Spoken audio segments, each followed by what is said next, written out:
The parts have just come out of the AM400 metal 3D printer, and we have made these supports small enough to break off by hand.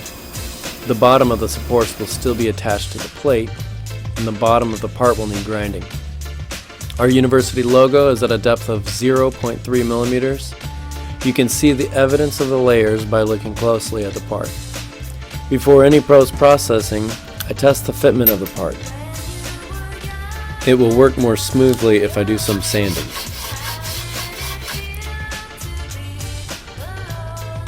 Then it's time to clean the bottom side using a ceramic wheel.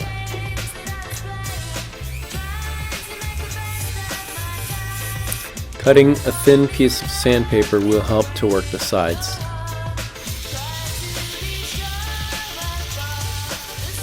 This Scotch-Brite pad helps the sandpaper conform to the shoulder of the part, but the sides still needed some more sanding.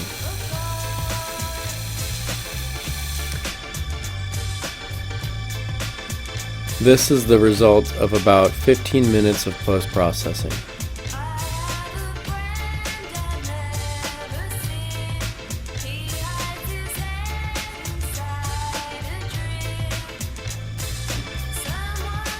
Next, it's time to zest some lemon.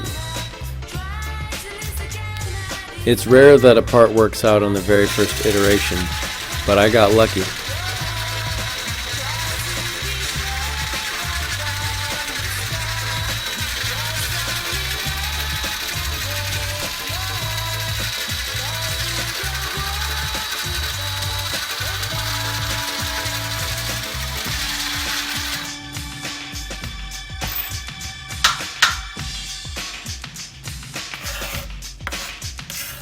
You can also peel a potato with this tool, or turn the whole potato into noodles.